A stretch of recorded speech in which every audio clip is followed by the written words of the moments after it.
Yeah, coordination, composure, teamwork, concentration. There you go. Yeah, no ball at our feet, but that's, of course, an example of the kind of out-of-the-box thinking that Mikel Arteta comes up with at these training sessions.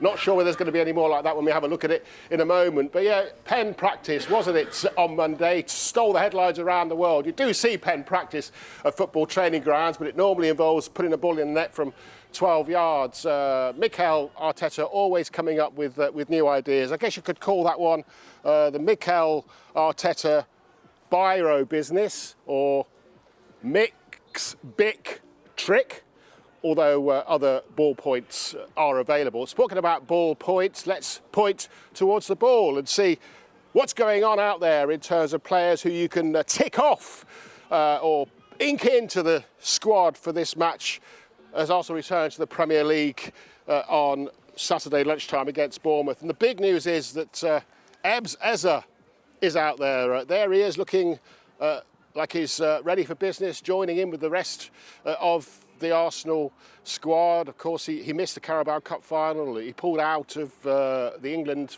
friendly internationals as well. Hasn't been seen in either the FA Cup or the Champions League midweek. But there he is, enjoying these opening sessions with his Arsenal teammates. There's no Saka. Bukayo Saka with the other player we were looking for, who's obviously also played that full Carabao Cup final, but wasn't involved with England, hasn't been involved since that Carabao Cup final. We thought he potentially could be out here today, but he's not out there, I'm afraid, Arsenal fans. Neither is Jurian Timber, who's not been seen now for around a month, an injury-hit season, just like, of course, his first season at Arsenal. And no Martin Odegaard out there either. Now, he came off, didn't he, towards the end of that match in Lisbon. We didn't know whether it was tactical, whether it was his minutes just being managed, but he's not training out there with the rest of the squad. Now, Calafiori as well, also not out there. The point needs to be made, though, I think, as the matches start to come thick and fast again, and there's not much of a turnaround between the team arriving here, in the early hours of Wednesday morning and training here today, and then the match on Saturday. Some players who we don't see may still be available to be in the squad for the game at the weekend and going forward, and they're just doing their own stuff away from the cameras, away from the rest of the team, in the pool, in the gym, with the physios. But that's certainly the players who are out there and not out there at the moment. No pens at the moment, just a bit of ball work. Don't know whether Tim Sherwood's ever balanced a pen between teammates during his time coaching or playing. Never done that, Gary, unfortunately. Why? How long do we know how long Timber might be out for? Because I think he's going to be integral for them to go anywhere near winning the Champions League. Well, all the way since just before the Carabao Cup final, when Mikel Arteta was saying that Jurian Timber wasn't far away. Let's wait and see whether he can be available. He's days away, he might be available. Of course, he didn't go to his national team either. We've been expecting to see him out there training and being available again any moment for about a month now, as I say. And training come, training go. Game come, game go. He still doesn't appear.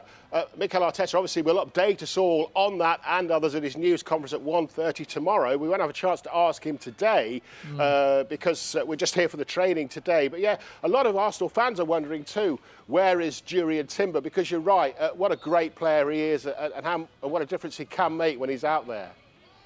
It's going to be fascinating, Gary, isn't it, in terms of this build-up and going right now until the end of May, because you wonder how much these two games against Sporting are going to suck out of Arsenal and Mikel Arteta before they go on Sunday the 19th to the Etihad. And, of course, Manchester City have just got that Chelsea game to focus on, the only game that they play, and Arsenal play 3. Yeah, of course, they're going to have one very big eye on Manchester City the following weekend. And, of course, it doesn't take a pen and a paper, back to the pen scenario there, to work out that if they can beat Bournemouth this lunchtime, they'll go 12 points ahead of Manchester City, with City playing Chelsea on Sunday afternoon. That mental boost that would give Arsenal to be 12 points ahead at this stage of the season. Of course, we know all about the fact that City would at that point have 2 games in hand and they've still got to go to the Etihad, etc. But it would still really be a big statement to win against Bournemouth and just have that gap. But yes, of course, they've got to concentrate on the game against Sporting on Wednesday. They've done the hard bit. They went over there, they got a result. They'll be fancying themselves to do the rest of the job in the midweek. And of course, I'm sure Mikel Arteta would have been watching with interest the game last night. Who would he prefer in the semi-final if they reach the semi-final, Barcelona or Atleti? Of course, he's got all those emotional ties with Barcelona, but maybe you would suggest that Barcelona might be an easier team for Arsenal to face in a big couple of games than Atleti. I don't know, that's for people who know more about football to debate than me, but I'm sure he was very, very busy, and the rest of the players watching that game last night. So yeah, Manchester City, of course, will be watching Arsenal as well on Saturday lunchtime, just hoping that they don't get that big gap between them for at least 24 hours or so. Look, we've had the balancing the pens, we've had the dancing huddles while trying to keep the ball together with their heads. Is there a bit of music blasting in the background there, Gary? I wonder how much thought goes into these opening training sessions of what we see. What they're watching there on that screen, what they're looking at here. It's a session plan and that. Well, that's a big screen which will have... Oh, sorry, Tim, go ahead. No, that's it, Gary. I'm just saying what that is. It's quite obvious for me, but not for Will, obviously. Well, we never get to. It's a session plan. He's telling them what they want, they want to do. Is that commonplace outside? It's a visual. It's an added bonus for any coach just to talk through. It might be some set pieces. It could be anything. You know, talking about Bournemouth, the way they set up, where they want them, what they're going to do in this training session.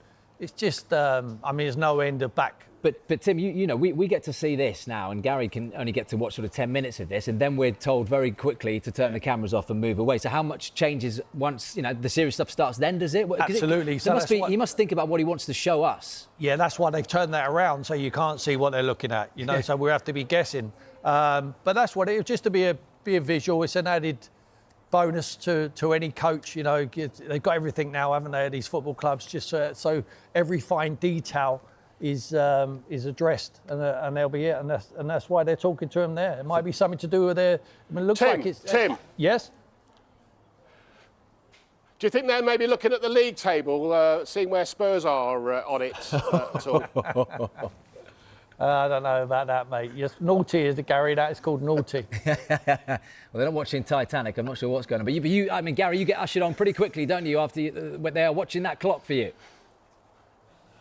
Yeah, it's ticking away. You could tick with a pen as well, can't you? But certainly the clock's ticking away. But the big thing to tick, Arsenal fans, and to ink in, as I say, that squad. Ebbs Eza is back. Unexpected that he would be back, but he's back. So some good news in the absence still of Saka, Timber, and not here training with the rest of the squad, Martin Odegaard and Calafiori. Gary, thank you very much indeed. There we go.